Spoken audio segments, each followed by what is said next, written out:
Sevgili hikaye severler, yeni bir hikaye ile daha karşınızdayım. Bugün size Peygamber Efendimizin babası Hazreti Abdullah'ın kurban edilme hadisesini anlatacağım. Hazırsanız başlayalım hikayemize. Bu olay Zemzem kuyusunun bulunması sırasında meydana gelen bir olay. Hazreti İsmail'den sonra Zemzem kuyusunun suyu çekilir. Çıkan karışıklıklardan sonra içine değerli eşyalar atılan Zemzem kuyusu kapatılıp yeri belirsiz hale getirilir. Peygamber Efendimizin dedesi Abdülmuttalip tarafından yeniden ortaya çıkartılır. Rivayete göre Abdülmuttalip'e rüyasında Mescid-i Haram'da karınca yuvasının yakınında bulunan Zemzem kuyusunu kazması emredilmiş. Abdülmuttalip'in bu faaliyetini başından beri gözleyen Kureyşliler işin artık ortaya çıkmak üzere olduğunu fark edince büyüklerine haber verirler. Bir müddet sonra Kureyş'in büyükleri kazılan yere gelirler ve Abdülmuttalip'e "Ey Abdülmuttalip, bu babamız İsmail'in kuyusudur. Onda bizim de hakkımız var. Bizi de bu işe ortak et" derler. Abdülmuttalip "Hayır, yapamam. Bu iş sadece bana verildi" der. Abdülmuttalip'in bu kesin cevabı Kureyş'in ileri gelenlerin hoşuna gitmez. İçlerinden Adi bin Nefer "Sen yalnız bir adamsın. Tek oğlundan başka dayanacağın kimsen de yok. Nasıl olur da bize karşı gelir, bize boyun eğmezsin" der. Bu söz Abdülmuttalip'in adeta içini yakar. Bu anlayıştan fazlasıyla rahatsız olduğunu her haliyle belli eder. Bir müddet üzüntü içinde sustuktan sonra "Ya, demek sen beni yalnızlık ve kimsesizlikle ayıplıyorsun, öyle mi?" der. Muhatabından hiçbir cevap alamayınca bir müddet düşündükten sonra ellerini açarak yüzünü semaya doğru çevirir ve "Yemin ederim ki Allah bana 10 erkek evlat verirse bunlardan birini Kabe'nin yanında kurban edeceğim" der. Abdülmuttalib'in bu sözleri hem bir dua, hem bir yemin, hem de bir adaktı. Zemzem kuyusunu ortaya çıkardığı zaman Abdülmuttalip 40 yaşına basmıştı. 30 yıl sonra Cenab-ı Hakk'ın ihsanı ile 10 tane erkek evladı olur. Bu sırada seneler önce verdiği sözü hatırlar. Erkek çocuklarından birini Kabe'de kurban etmek. Ama hangisini? Oğullarının onu da büyümüştü. Sözünü unutmayan Abdülmuttalip onları bir gün bir araya toplar ve işin hikayesini anlatarak içlerinden birini kurban etmesi gerektiğini bildirir. Hepsi de tereddütsüz razı olurlar.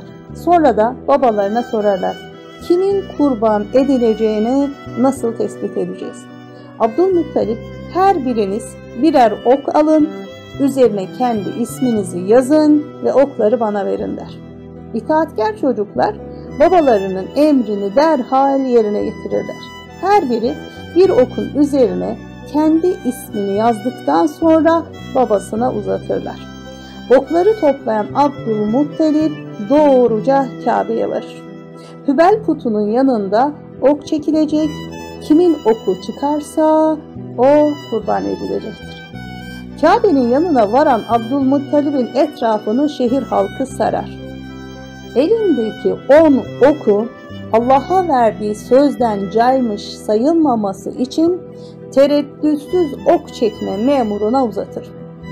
10 okun üzerinde 10 evladının ismi vardır. Hangi ok çıkarsa çıksın ciğerinden bir parça kopacak.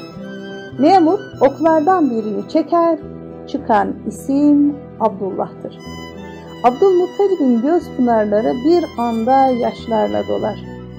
Boğazında hıçkırıklar düğümlenir ama o Allah'a verdiği sözü hatırlayarak hislerine gem vurur. Yüzünü Abdullah'a çevirir ve şöyle der: "Oğlum Abdullah, Allah kendisine kurban edilmek üzere seni seçti. Bu şerefi kardeşlerin arasında sana ihsan etti. Bu habere oradakiler çok üzülür. Herkes birbirine sorar: Abdullah mı? O güzel, o tatlı çocuk mu kurban edilecek?" Abdülmuttalib'in 10 erkek evlatlarından 8.'siydi. Huyu ve güzelliği diğer kardeşlerinden çok farklıydı. Dünyaya gelir gelmez babasının alnında parlayan nuru Muhammedi onun alnına geçmişti. Bu nur yüzüne harika bir güzellik ve tatlılık veriyordu. Ama hiç kimse bu güzelliğin ve tatlılığın nereden ve niçin geldiğinin farkında değildi. Abdülmuttalip biricik oğlu Abdullah'ın bileğini kavrar ve onu doğruca İsaf ve Naile putlarının yanına götürür. Abdullah da tıpkı Hazreti İsmail gibi teslimiyet içindeydi. Abdülmuttalib'in bir elinde bıçak, diğer elinde oğlu Abdullah'ın eli vardı. Kurban edilmesi için her şey tamamdı. Bu sırada Kureyş'in ileri gelenlerinden biri, "Ey Abdülmuttalip, ne yapmak istiyorsun?" diye sorar. Abdülmuttalip, "Onu kurban edeceğim," der.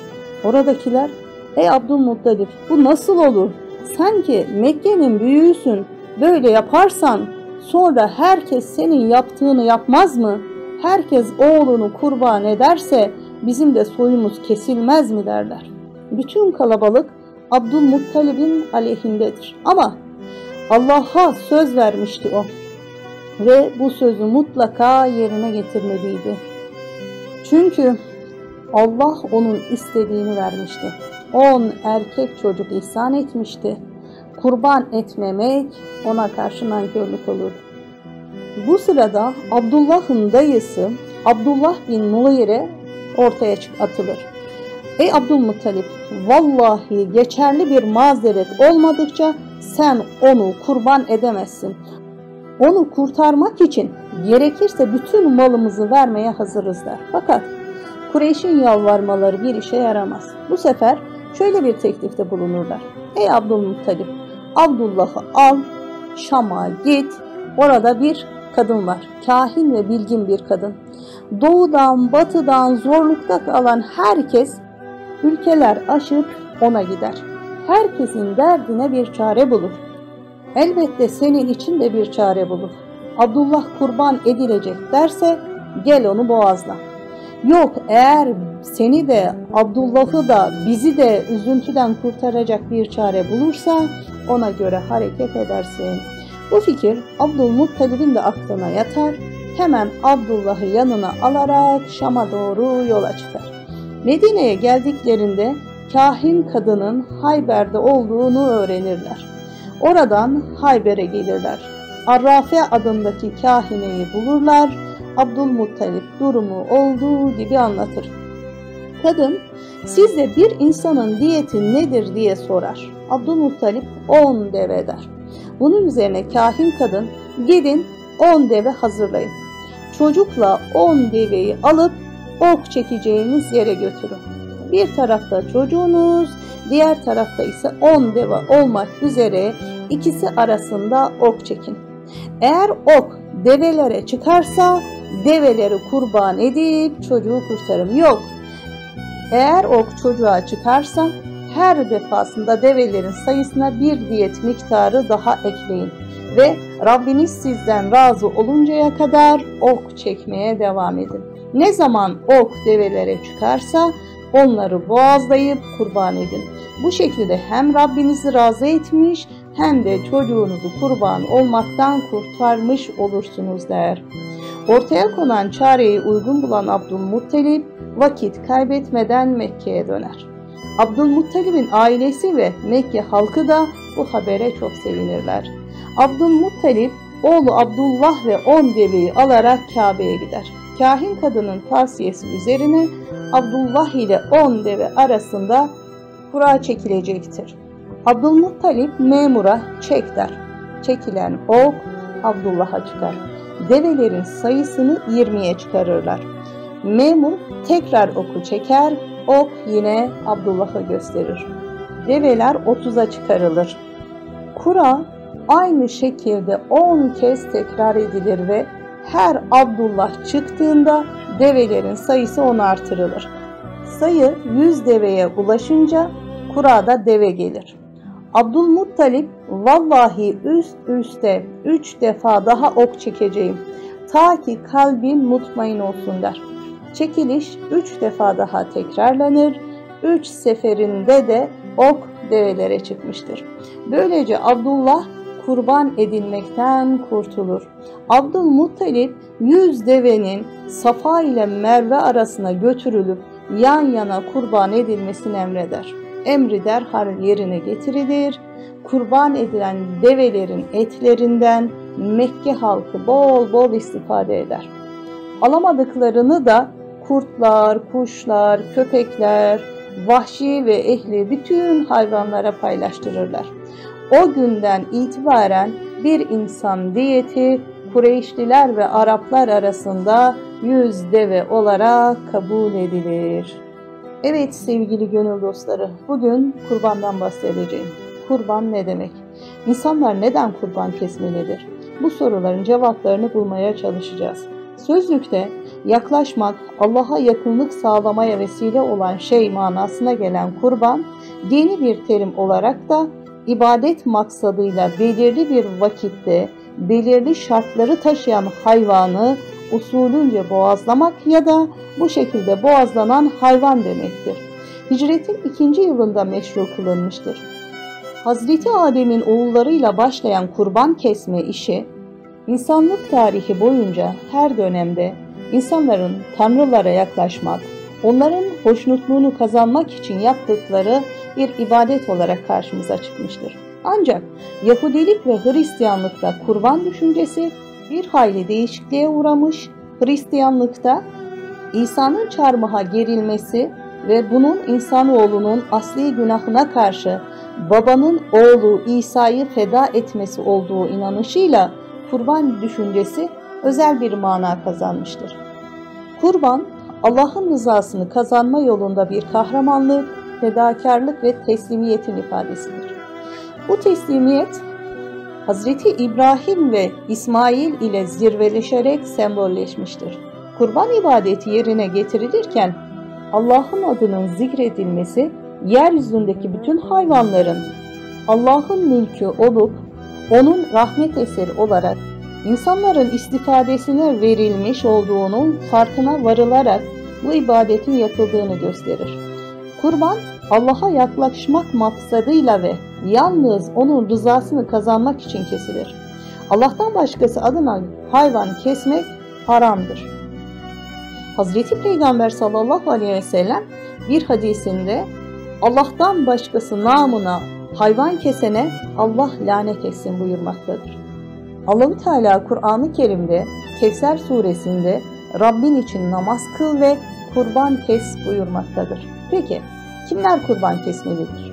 Kurban kesecek kimsenin Müslüman, hür ve yolculuk halinde bulunmayan mukim olması, yani bir yerde ikamet etmesi, nisap miktarı kadar mala sahip olması gerekir. Kurban, mezheplere göre vacip olması veya sünnet olması yönüyle farklılık gösterir.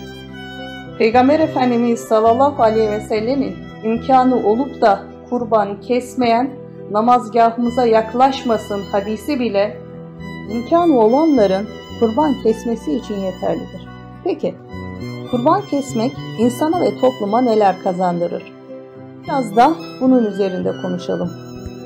Kurban, Allah'a teslimiyet ruhunu geliştirir. Böylece insan hakiki manada kulluk tavrını takınır. Şükür vazifesini yerine getirmeye çalışır.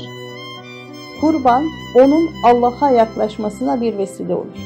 Diğer bütün ibadetlerde olduğu gibi kurbanda da niyet ve ihlas şarttır. Allah rızası için kesilen kurbanlara birçok sevap vaat edilmiştir. Resulullah sallallahu aleyhi ve sellem şöyle buyurmuştur. Hiçbir kul kurban günü Allah indinde kurban kanı akıtmaktan daha sevimli bir iş yapamaz. Zira kesilen hayvan kıyamet günü boynuzlarıyla, kıllarıyla, tırnaklarıyla gelecektir. Kesilen kurbanın kanı yere düşmeden önce Allah nezdinde yüce bir mevkiye ulaşır. O halde gönül hoşnutluğu ile kurbanlarınızı kesin. Kurban kesmenin sevabını soran sahabeye de Peygamber Efendimiz kurbanın her bir kılı için bir sevap vardır buyurmuştur. Sahabe tekrar Ey Allah Resulü, kesilen kurban yünlü ise, yani koyun, kuzu gibi sevabı nasıl olacak diye sorduğunda Efendimiz sallallahu aleyhi ve sellem yünün her bir kılı için de bir sevap vardır buyurmuştur. Allah rızası için kesilen kurban ahirette geçilmesi çok zor olan Sırat Köprüsü'nde sahibi için bir binek vazifesi görecektir. Ayrıca kurbanın sosyal hayata bakan hikmetleri de vardır. Kurban, toplumda kardeşlik, yardımlaşma, fedakarlık ve dayanışma ruhunu geliştirir. Yoksul, et alamayan veya çok az alabilen insanların evlerine senede bir kez et girmesine sebep olur. Kurban, zengini malını Allah'ın hoşnutluğunu kazanmak için vermeye alıştırır. Yardımlaşmaya teşvik eder ve yardımlaşmanın zevkini vicdanına duyurur. Böylelikle onu cimrilik hastalığından, dünya malına tutkunluktan kurtarır. Kurban, insanı cimrilik ve mal sevgisinden kurtarır. İnsanları merhamet ve muhabbetle birbirine bağlar. Allah'ın nimetlerinden bütün kulların istifade etmesini sağlar. Kurbanın daha bilemediğimiz birçok hikmetleri vardır. İbadetler hikmet ve faydasından önce sırf Allah rızası için yapılmalıdır. Bu itibarla kurban ibadeti de her türlü ferdi ve sosyal faydasıyla birlikte sırf Allah rızasını kazanmak için yapılmalıdır.